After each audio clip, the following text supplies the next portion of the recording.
So we're going to begin with just a few words, one of Jesus' first ministries. If you can turn with me to Matthew chapter 5. And we're just going to look at verse 8. And this is one of Jesus' first sermons when he was on the mountain. He was telling his disciples and the multitude.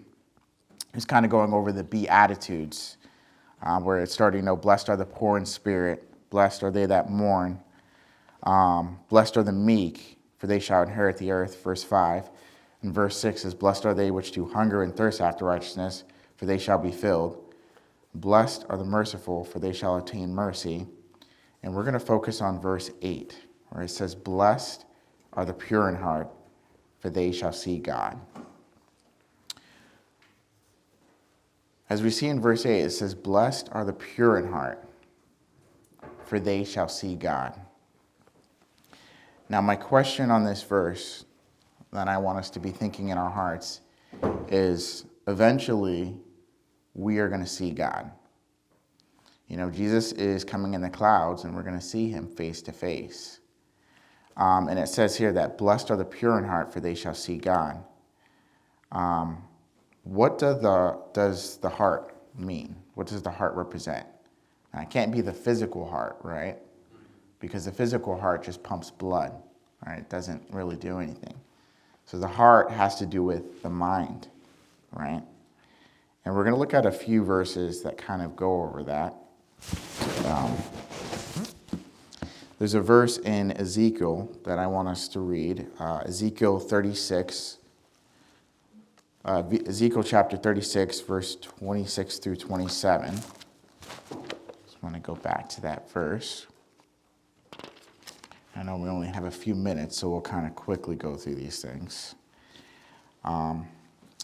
Ezekiel chapter 36, verse 26 says, a new heart also will I give you, and a new spirit will I put within you, and I will take away the stony heart of your flesh, and I will give you a heart of flesh.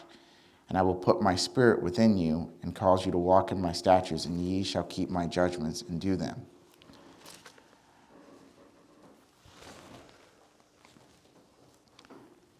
Why is it so important for us to have a pure heart?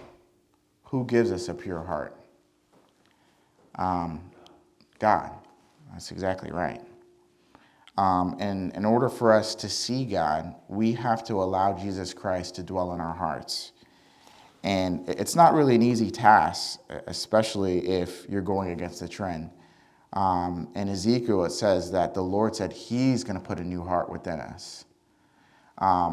If you think about all the men who saw God, I can think of one man who saw God. Who was that? Isaiah. And who else?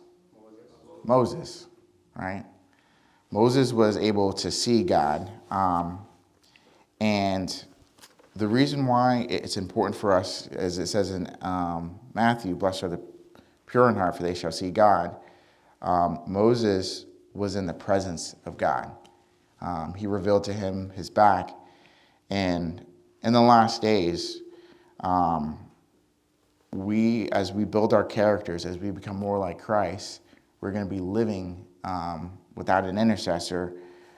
So we have to be pure in heart. So if you go to Luke 6, verse 45, I also want to go over that verse. Luke chapter 6, verse 45.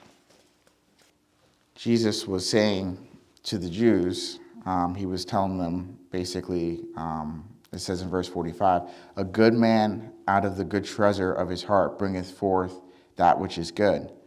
An evil man out of the evil treasure of his heart bringeth forth that which is evil. For the abundance of the heart his mouth speak. So what comes out of your heart, which represents your mind, tells you who you are. So we have to be pure in heart to God. We have to be honest with him, with all our thoughts, and we have to bring it into subjection to Christ, because only the pure in heart are going to be able to see God. do you think Moses was able to see God face to face? Well, he didn't really see him, he saw the back of God. Do you think he was allowed to see him because if he had any known sins or was defiled in heart, would he have been allowed to see God?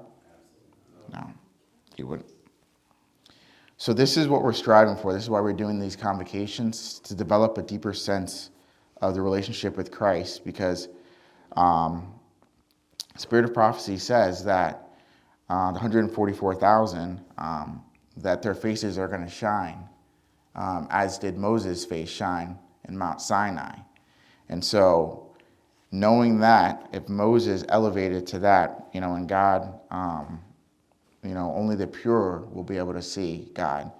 Let us reflect on having a deeper relationship with him and having Christ dwelling in our hearts. And that's all that I want us to focus on this morning. That Jesus is that manna, he is that righteousness, that everything that becomes pure is by looking to Jesus, who's the author and the finisher of our faith.